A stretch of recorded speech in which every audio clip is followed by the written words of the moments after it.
감사합니다. 오늘 말씀은 구약 성경에 있는 요나서, 구약 거의 마지막 정도에 있죠.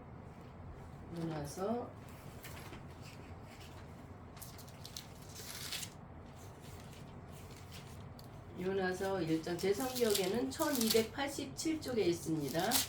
1287쪽.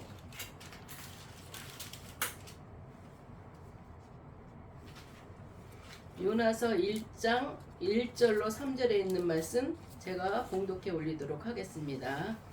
여호와의 말씀이 아미떼의 아들 요나에게 임하니라. 이르시되 너는 일어나 저 큰 성읍 니느웨로 가서 그것을 향하여 외치라. 그 악독이 내 앞에 상달되었음이니라 하시니라. 그러나 요나가 여호와의 얼굴을 피하려고 일어나 다시스로 도망하려 하여 욥바로 내려갔더니 마침 다시스로 가는 배를 만난지라. 여호와의 얼굴을 피하여 그들과 함께 다시스로 가려고 뱃삭을 주고 배에 올랐더라. 아멘. 기도드리겠습니다. 할렐루야. 살아계신 아버지 하나님, 주님의 은혜를 진실로 감사합니다. 오늘도 주님의 사랑하는 백성들 한 주간도 지켜주시고 보호해 주셨다가 이 시간 주님의 날을 기억하여서 주님의 몸된 전에 나올 수 있도록 주님 은혜를 베풀어 주시니 진실로 감사를 드리옵나이다. 저들이 진정과 신령으로 주님 앞에 예배드리게 주여 도와주셨고 이끌어 주시옵소서. 아멘. 오늘도 주님께서 귀한 말씀 주셨습니다. 이 말씀을 가지고 우리 서로가 은혜 받기 원하고 하나님의 뜻을 깨닫는 저희가 되기 원하오니 성령님 역사하여 주시옵소서. 아멘. 음부의 세력을 절대 틈 못하도록 막아주셨고 이 시간이 온전히 주님 앞에 드려지는 시간 될 수 있도록 주님 도와주시옵소서. 아멘. 전하는 자나 듣는 자나 서로 은혜로 하나님께 영광만 돌릴 수 있는 귀하고 복된 시간 되게 인도하여 주시옵소서. 아멘. 살아계신 예수님 이름으로 감사하며 축복하며 기도드리옵나이다. 아멘. 아멘. 한 주간도 잘들 지냈죠. 아멘. 요나서 하면은 우리가 많이들 알고 있을 거예요. 요나가 큰 물고기 속에 들어가 갖고 3일 동안 고생했다는 거. 우리 그걸 보면서도 우리가 내 뜻을 구하는 것이 아니라 하나님의 뜻을 구해야 된다는 것을, 우리가 하나님의 음성을 들었을 때는 바로 시행해야 된다는 것을 우리가 많이 깨달았죠. 어느 교회에 한 아이가 요나 물고기라는 그림책을 이제 가슴에 이렇게 안고 이제 버스를 기다리고 있었대요. 그랬더니 그 성경에 대한 지식은 조금 있지만 믿음이 없는 한 중년 신사가 그 아이에게 와서 질문을 하나 했대요. 얘야, 너는 성경에 나오는 그 요나와 큰 물고기 그 이야기를 진짜라고 믿니? 그랬어요. 그랬더니 그 아이가 확신의 참말로 물론이죠. 오늘 주일학교에서도 배운 내용인데요. 그렇게 얘기를 했대요. 그랬더니 애가 그러면은 그래 이랬으면 좋을 텐데 아이의 말을 들은 신사가 짓궂은 말투로 또다시 물었대요.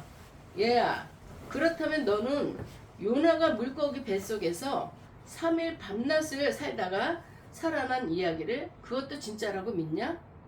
그렇게 물어봤대요. 잠시 생각에 잠긴 아이가 그 중년 남자한테 제가 천국에 가면 요나 아저씨를 만나서 내가 얘기를 해줄게요. 그렇게 얘기했답니다. 그랬더니 이 중년 신사가 여기서 끝냈으면 참 좋을 텐데 그래? 근데 요나가 지옥에 가 있으면 어떡하지? 그러니까 꼬마가 한다는 말이 지옥에 가 있으면요 아저씨가 물어보세요. 나는 천국 간다. 그렇지만 당신은 이런 것도 믿지 못하는 게 무슨 천국을 가냐, 너는 지옥 갈 거다. 참 의미심장한 얘기 아니에요? 우리 말 조심해야 돼요. 조그만 애지만 얘는 온전한 믿음이 있는 거예요. 하나님의 말씀이 그대로 믿어지고 그게 믿음인 거죠. 우리가 믿음이라는 건 눈으로 봐서 믿는 게 믿음이 아니에요. 보이지 않는 것들이에요. 그렇지만 우리가 바라는 것들이 실상의 믿음이라는 겁니다.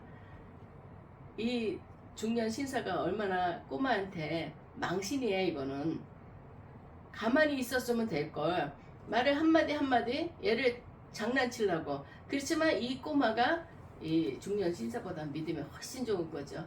나는 천국에 갈 거고 만약에 요나가 지옥에 있다면 아저씨가 물어보세요. 참 의미심장하죠, 그렇죠? 아멘. 방금 예화의 중년 신사처럼 그런 믿는 사람들까지도 요나 선지자의 이야기는 물고기 뱃속에서 일어난 사건이라는 그 특수성 때문에 실제로 일어난 사건이 아니라 지어낸 이야기다 이렇게 주장하는 사람들도 많이 있습니다.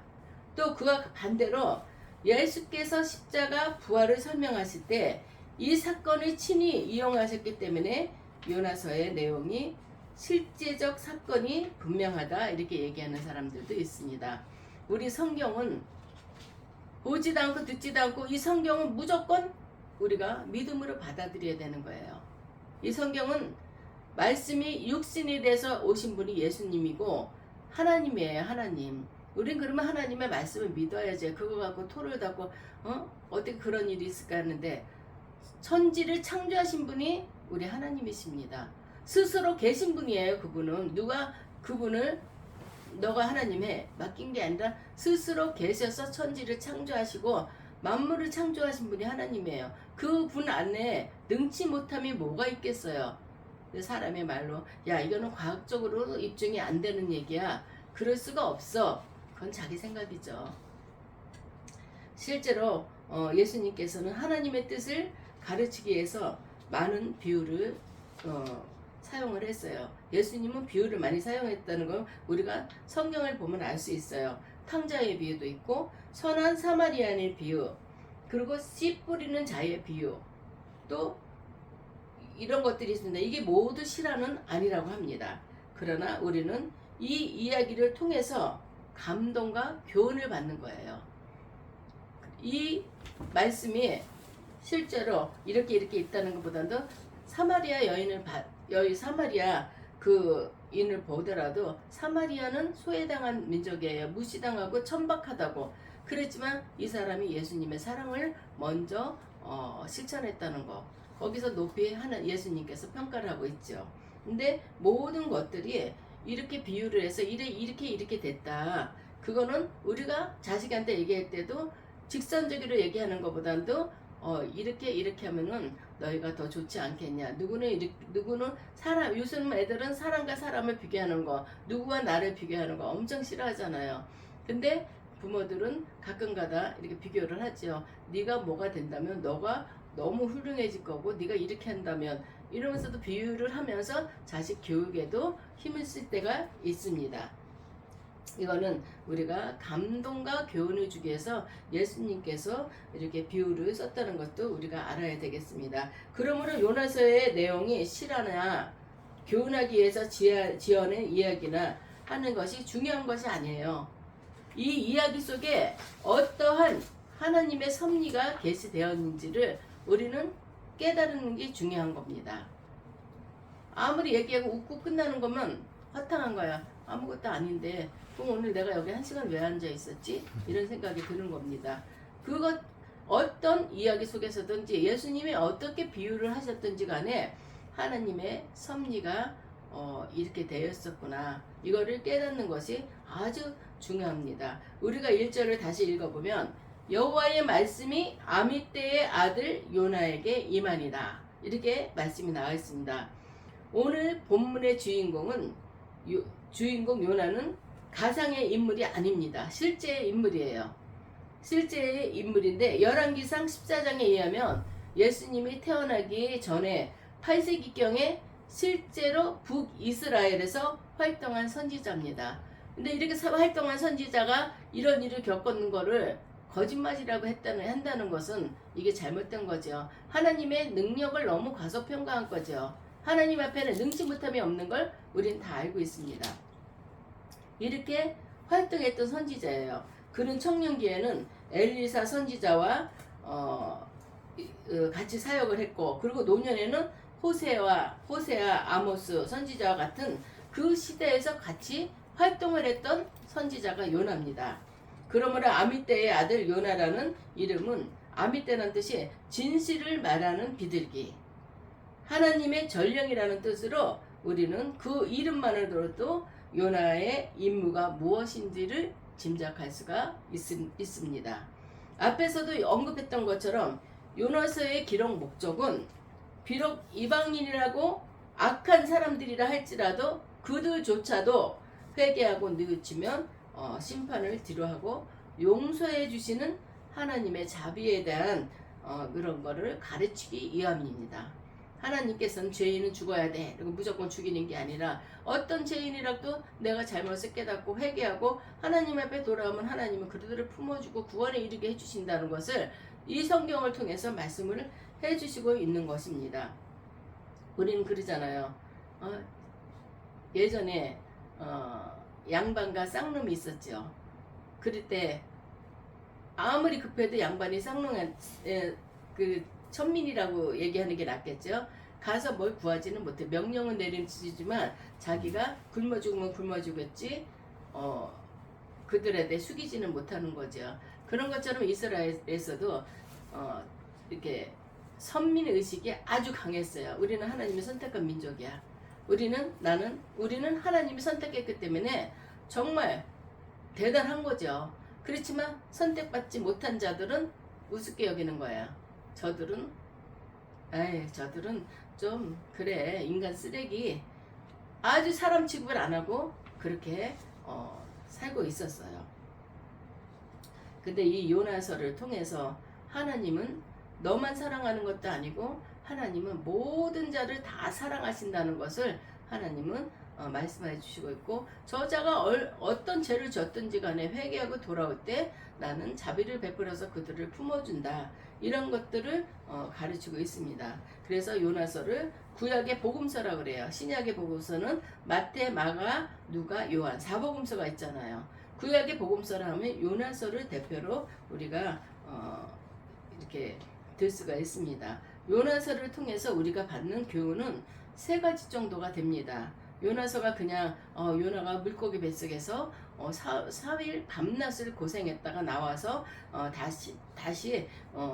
다시스로 가서 니느웨로 가서 거기서 이제 복음을 전했대. 이걸로 끝나는 것이 아닙니다. 이 요나서를 기록한 목적은 우리가 하나님이 요나를 통해서 우리에게 교훈하는 것들이 있다. 이런 걸 얘기하고 있습니다. 첫 번째 교훈은 하나님은 하늘과 땅과 바다를 다스리는 전능하신 분이라는 것입니다. 예수님은 홀로 계신 분이고 능치 못함이 없는 분이세요. 하늘과 땅과 바다를 다스리는 능치 못함이 없는 분이라는 것입니다. 그리고 동시에 하나님께서 불순종하는 종을 어떻게 다루시고 또 하나님의 정하신 뜻을 어떻게 이루시는가를 현장감 있게 이야기를 통해서 생동감 있게 설명해주고 있는 것입니다. 우리가 그때 물고기 뱃속에 들어갔대. 그렇지만 어린애들한테 이걸 할 때 큰 물고기를 또 그려가지고 이 물고기 속에 요나가 들어갔는데 물고기 배가 얼마나 그렇게 크지도 않았을 텐데 요나가 들어가서 그 물고기 속에 보면은 그 내장도 있고 냄새도 나고 얼마나 힘들었겠어요. 얼마나 고통스러웠겠어요. 그 생동감 있게 아이들에게 얘기를 해주는 거죠. 그래서 이 요나서는 하나님의 정하신 뜻을 생동감 있게 현장감 있게 이렇게 또 설명해 주기도 합니다. 두 번째는 하나님의 자비에 대해서 가르치고 있습니다. 자비는 마땅히 벌을 받아야 하는 사람을 용서해 주는 것입니다. 쟤는 그냥 마땅히 저 사람은 죄를 졌기 때문에 죽을 수밖에 없어요. 그렇지만 그것까지도 저 사람이 죄를 뉘우치고 회개할 때는 품어주는 거. 이게 자비인 거예요. 용서해주고. 이 사람은 죄를 줘도 되고 안 줘도 되는데 그냥 없는 걸로 하지 뭐. 이렇게 하는 거는 자비가 아닌 거예요. 정말 죽을 수밖에 없는 자인데 저 사람을 불쌍히 여겨서 깨닫고 회개할 때 품어주는 것. 이걸 자비라고 합니다. 악한 죄인을 할지라도 잘못을 뉘우치고 회개할 때 그 죄를 용서하고 다시 착한 삶을 살 수 있도록 기회를 주는 것을 자비라고 하고 있죠. 이러한 하나님의 자비는 에스겔서 18장 23절에 잘 나타나고 있습니다.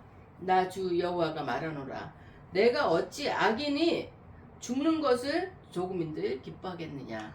난 악인이 죽는 걸 난 기뻐하지 않는다.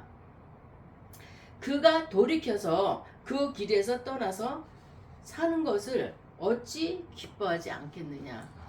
악인이고 죄 가운데 빠진 자지만 나는 그들의 죄를 통해서 그들이 죽는 거 난 원치 않는다.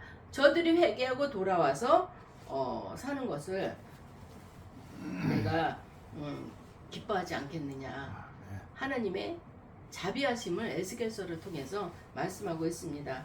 악인이 회개하고 또 악한 길에서 떠나서 선한 삶을 사는 것, 이를 위해서 참으시고 용서하시는 하나님이시라는 것을 요나서에서는 나타내고 있습니다. 아멘. 이것이 바로 하나님의 자비입니다.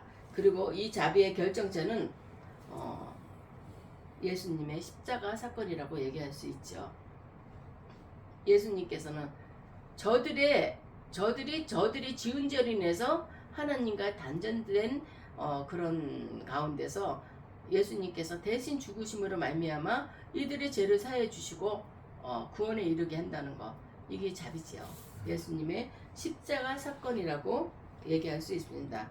세 번째는 하나님은 세상의 주인이시기 때문에 모든 것을 자기 뜻대로 다 할 수 있어요.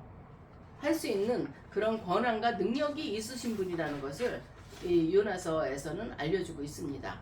그럼에도 자기 마음대로 그 뜻을 이루시는 분이 아니시라 인내와 참음으로 참음의 사랑으로 그 뜻을 이루어 가시는 분이시라는 것을 성경에서는 말씀하고 계십니다. 저 사람 지금 막 잘못했어요. 많은 잘못을 했어요. 그렇지만 끝까지 참고 인내하는 거예요. 그 사람이 죄에서 돌아오기까지. 하나님은 그런 분이시라는 것을 우리는 알아야 되겠습니다. 우리가 어떻게 볼 때는 저렇게 죄만 짓는 사람 하나님이 계시다면 저 사람 끌어가지 않을까? 이런 생각을 많이 할 때가 있어요. 그렇지만 하나님의 계획과 뜻은 또 있는 거예요. 우리는 모르지만 하나님의 뜻과 계획을 이루시기 위해서 하나님은 끝까지 참고 인내하신다는 분이시라는 걸 우리는 알아야 되겠습니다. 요나가 불순종함에도 불구하고 하나님께서 그를 버리지 않고 다른 사람을 부르셔서 그 뜻을 이루는 것이 아니에요. 요나가한테 너 니느웨에 가서 네가 복음을 전해라 이랬는데, 요나가 가기 싫은 이유 중에 하나가 나는 선민이고 저 사람들은 구원받지 못한 자고 저 사람들은 좀 천민이야. 그러면 저 사람들은 나랑 똑같이 하나님을 믿고 구원에 이른다는 게 불평등한 것 같아요. 못마땅한 거예요. 우리 사람들 심통 있다잖아요. 심통. 그 전에 어릴 때도 보면은 유난히 심통 있는 애가 있어요. 똑같이 더불어서 이렇게 나가는 게 아니라 심통 불어갖고 어떻게 해서든지 죄를 누르고 내가 올라가는 거. 그렇지만 우리 하나님은 우리의 모든 죄를 다 용서해 주시고 또 그 우리가 깨달을 때까지 또 하나님이 참고 인내해서 하나님의 계획한 뜻을 이루시는 분이시라는 것을 우리는 알아야 되겠습니다. 하나님의 명령과 요나의 반응에 대해서 오늘 이 본문을 통해서 그런 이야기라는 것을 알리고 싶습니다. 2절에 보면 여호와의 말씀이 아미떼의 아들 요나에게 임하니라. 이르시되 너는 일어나 저 큰 성 니느웨로 가서 그것을 향하여 외쳐라.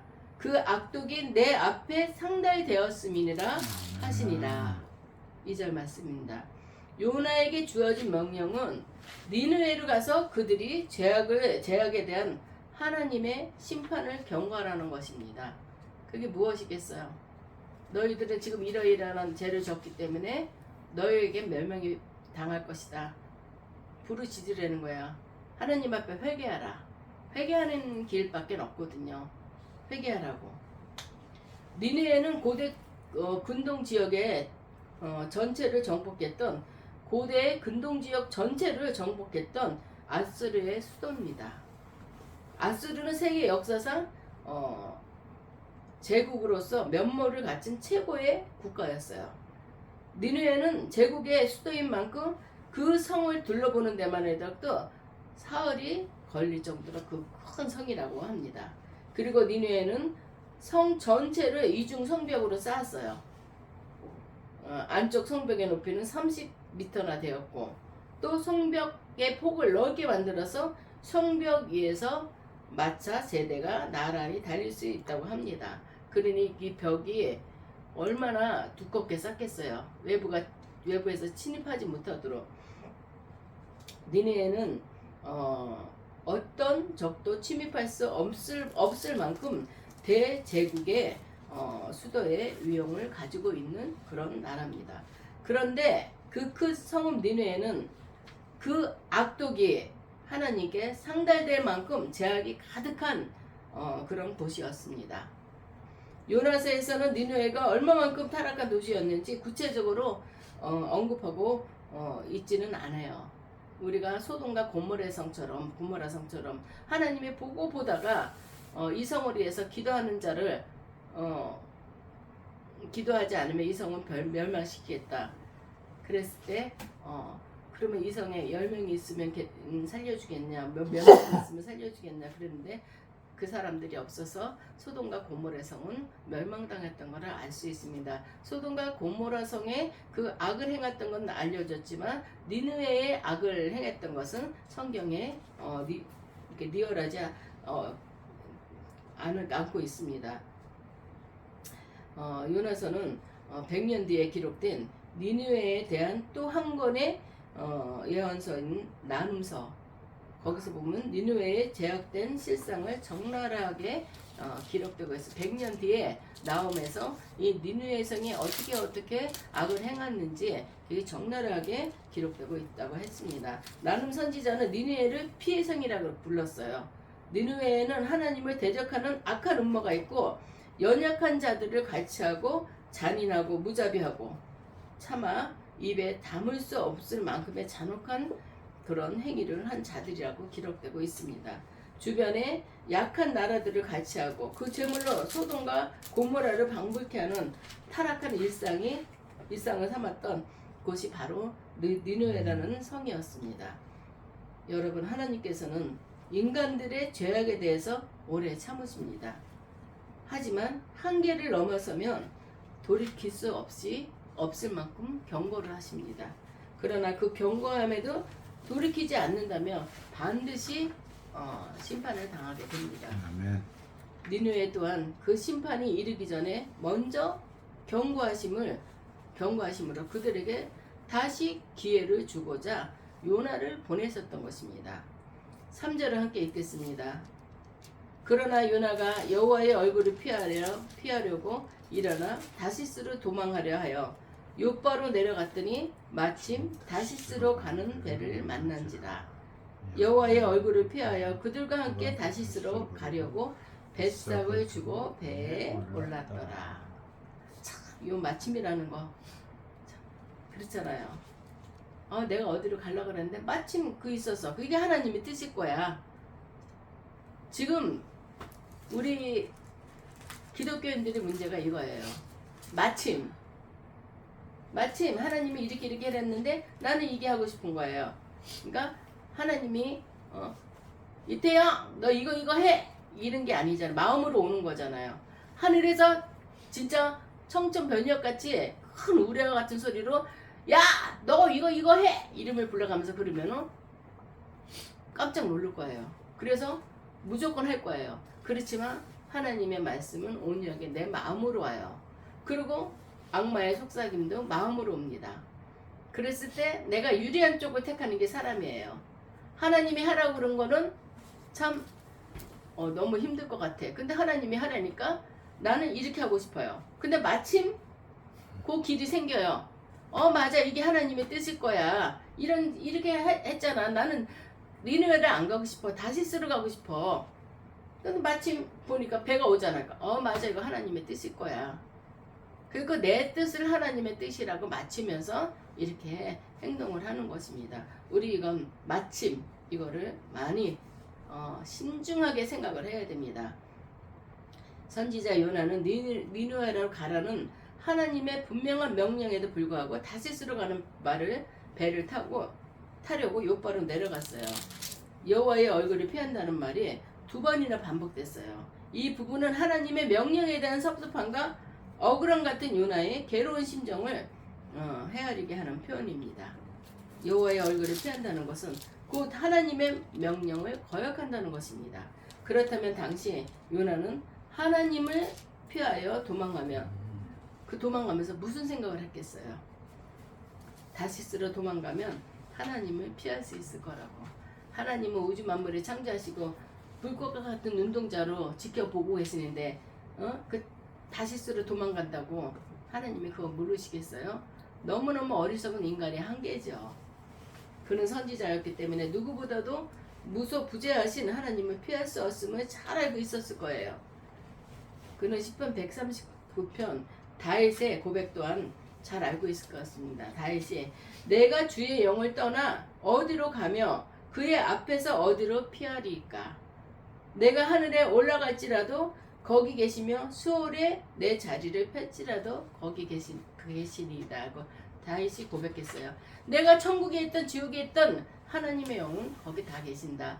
어떻게 해서든지 간에 하나님을 피할 수 없다는 것을 다윗이 고백했습니다. 그런데 요나는 자기가 다시스로 도망을 하면은 하나님이 모르겠지. 이런 정말 생각하면 너무 애들 같고 어리석은 생각이잖아요.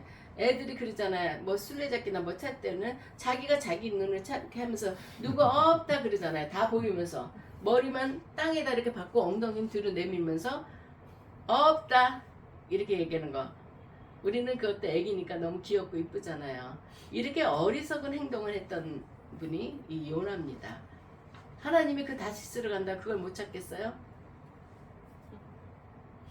그러므로 요나의 행동은 하나님을 피하는 행동이라기보다는 하나님의 명령에 불순종하는 그런 행동이라고 할 수 있습니다. 요나가 도피 장소로 택한 다시스는 지중해 건너편에 있는 스페인에 있는 항구 도시입니다. 니느웨는 사마리아 북동쪽에서 750km나 떨어져 있는 지점에 있는 반면 다시스는 서쪽에서 3200. 그러니까 니느웨보다도 다시스는 더 많이 떨어져 있어요. 근데도 하나님의 명령에 순종하기 싫어서 먼 거리를 택하면서 별로 갔다는 것을 도망가는 것을 우리가 알 수 있습니다. 요나가 이렇게까지 하나님의 말씀을 거부한 까닭은 당시 니느웨는 이스라엘의 철천지 원수였어요. 역사적으로 아수르는 이스라엘을 계속 괴롭혔다가 결국 요나 선지자의 회개로 외쳤던 때로부터 40년 후에 자신들을 도와준 북이스라엘을 멸망시킵니다. 이러한 적의 심장부에 가서 회개를 선포하라는 것은 저 사람들은 우리랑 철천지 원수인데 저거 망해야 돼. 근데 하나님은 잘못 생각하셨지. 저거 망해야 되는 민족인데 왜 내가 거기 가서 니네들 회개하라. 그 사람들을 도울 필요가 뭐가 있어. 하나님 나한테 얘기한 거 나 지킬 수 없어요. 하나님 앞에 대적을 한 겁니다. 그래서 이 사람들이 요나가 도망을 쳤던 것이죠. 모든 나라들을 짓밟고 약탈하고 아수르가 망해도 시원찮은데 그 원수의 나라 수도 니느웨로 가서 회개와 구원을 선포하라는 것. 이거를 요나는 죽어도 하기 싫었던 것입니다. 요나는 하나님께서 공의의 하나님이시기 때문에 약한 나라가 쳐들어가서 갈취하고 악행을 일삼고 짓밟는 아수르 나라와 같은 악한 나라는 심판을 받아 망해야 된다고 생각하고 있습니다. 저런 사람들은 망해야 돼. 응? 하나님이 어떻게 저런 것들을 살려줘. 우리나라를 그렇게 괴롭히고 우리나라를 힘들게 했는데 우리가 적게 본다면은 우리의 삶 가운데서도 우리를 괴롭히고 우리를 힘들게 한 자들이 있어요. 그 사람은 예수도 안 믿어요. 그러면 우리 마음속에 저 사람은 예수도 안 믿는데 하나님이 진짜 끝까지 참고 보시는 이유가 뭘까? 그렇게 생각할 때는 내 마음속에 저 집 홀딱 망했으면 좋겠다. 이 마음이 혹시나 없다고는 얘기 못하겠죠. 그렇지만 하나님은 하나님의 뜻이 있을 거예요. 분명히 저 사람을 통해서도 하나님의 계획이 있는 거예요. 그런 것들을 우리는 하나님의 명령 대신 반대 방향인 스페인으로 갔던 우리가 요나를 보면서도 우리 자신들을 바라봐야 되겠습니다. 요나라는 것은 다른 게 아니라 요나, 여기에 있는 나, 요나를 모든 게 문제가 다른 사람이 있는 게 아니고 요 나로부터 시작된다는 것을 우리가 알아야 되겠습니다. 요나는 하나님의 선지자였어요. 선지자는 어떤 경우에서라도 자신의 의지를 앞세워서는 안 되는 사람입니다. 선지자는 하나님께서 불러주셔서 하나님의 뜻을 전하는 사명을 부여받은 사람이므로 오직 하나님의 뜻과 명령을 따라 움직여야 되는 사람이에요. 누구보다도 하나님의 뜻에 순종하며 살아가야 될 그 요나였던 것입니다. 이렇게 해야 된 그가 니느웨로 가서 복음을 전하라. 하나님의 명령을 거역하고 니느웨에 반대되는 쪽 다시스로 도망가게 된 것은 자기 생각에 사로잡혔기 때문입니다. 기도할 때마다 하나님 내 생각이 앞서가지 않도록 도와주세요. 이런 기도를 항상 하게 됩니다. 내 생각은 인간의 유리함을 따르게 돼요. 내 육신의 유리함을 따르게 돼요. 하나님께서는 내가 그 일을 하면서 괴롭고 고통스럽고 핍박받고 이런다 하더라도 하나님의 명령이라면 우리는 해야 돼요. 그렇지만 내 생각이 앞서갈 때는 안 하게 돼요. 피할 수도 있고 하나님도 인격적이신데 아주 말은 잘 갖다 붙여요. 하나님도 인격적이신 분인데 하나님이 그렇게 하겠어? 그건 우리의 생각일 수도 있어. 그렇지만 그건 우리의 생각이에요. 우리가 정말 내가 거기서 피하고 싶어서 우리의 생각이 앞서가면서 하나님의 뜻을 거역할 때가 많다는 것을 우리가 알게 됩니다. 우리는 어떻습니까? 우리 또한 하나님께서 성경을 통해서 설교와 말씀을 통해서 분명하게 우리의 사명을 일깨워 주셨는데도 섣부른 판단과 짧은 지식으로 하나님의 뜻을 거부하지 있지는 않습니까? 바쁘다는 핑계로 좋은 게 좋다는 타협으로 이런저런 이유를 그것을 피해 도망치지는 않고 있습니까? 어저께 봉담 삼봉 축제가 있었어요. 그래서 거기 갔더니 봉담 사람들은 죄다 만나는 거죠. 근데 어떤 권사님을 만났어요. 그 권사님이랑 저랑은 사연이 참 많아요. 그 권사님이 어느 교회에 집사인데 권사 후배에 올라갔다 매번 떨어지는 거예요. 그러니까 너무 화가 난 거야. 이분은 그 농산물 시장 안에서 그 생선을 팔고 있었어요. 근데 하루라도 비울 수가 없어. 주일날 비울 수가 없는 거예요. 그래서 일부 예배를 드리기도 하고 때로는 못 나오기도 하고 이랬어요. 근데 교회에서는 권사 정도면은 주일을 성수해야 된다. 그렇지 않으면 권사 직분을 받지 못한다. 매번 떨어지는 거예요. 그러니까 이분은 내가 나오기 싫어서 안 나왔냐? 내 상해를 잃고 내가 벌어야지 먹고 사는데 너무 마음이 상했던 거예요. 그 교회를 떠나고 우리 교회로 왔어요. 봉담중앙교회로 왔는데 그분이 그런 상황이라는 거 아는데 우리도 교회에 일을 하는 부교육자들 정보가 빨라야 돼요. 그분이 한 주 안 나왔어요. 그분은 그냥 바빠서 그렇다 이렇게 얘기를 하는데 누가 딱 알려주는 거야. 분청교회로 갔대. 그분이 이러는 거예요. 먼저 다니던 교회. 그래갖고 그 농산물 시장 거기를 갔어요. 쫓아갔어. 집사님 지난주에 어디 편찮으셨어요? 못 나왔으니까 쭈삣쭈삣대. 다 알고 온 거 알죠? 그랬더니 웃어요. 그래서 어떡하실 건데요? 그랬더니 거기서 자꾸 부목사님이 차를 갖고 와가지고 내가 안 갈 수가 없었다고 그래. 그래서 그러면 집사님 글로 간다면은 어떤 소문이 나냐면은 지금 그 교회는 집사님이 권사를 안 줘서 열받아서 떠났다 이렇게 소문 다 났어요. 그러면 다시 들어가면은 저 사람 준댔나봐 권사. 그러면 집사님 이름에 오명을 쓰게 된다. 그러지 마시고 일단 거기서 나왔으면 화끈하게 여기서 신앙생활 잘하고 여기서 권사 직분 받고 그리고 신앙생활 여기서 뿌리를 내리자 이렇게 얘기했더니 망설여요. 그래서 그분을 위해서 기도를 하면서 주일날 출근하고 예배 시간 전에 그 집을 먼저 가는 거예요. 데리러. 그랬더니 그 부목사님이 오기 전보다 내가 먼저 가는 거예요. 그 기다렸다가 태워갖고 우리 교회로 오고. 그러니까 부목사님 몇 번 다니다가 이제 못 오시는 거죠. 거기서는. 그런데 어제 그분이 그런 얘기를 해요. 목사님, 제가요 남편이 암이 걸려가지고 어떻게 할 수가 없어갖고 그 가게를 처분했어요. 그리고 남편 케어를 하고 자기가 직장을 다니다 보니까 장사할 때보다 직장 다니는 게 더 돈도 되고, 장사할 때는 어느 날은 되고 장사가 되고 어느 날은 안 되고 이러다 보니까 헛땅치는 날도 많고 스트레스를 많이 받았는데, 그러다 보니까는 자기네가 물질적으로 여유가 생기더라는 거예요. 남편도 고침받아서 남편도 잘 벌고. 그래서 그때 장사할 때보다 훨씬 나요.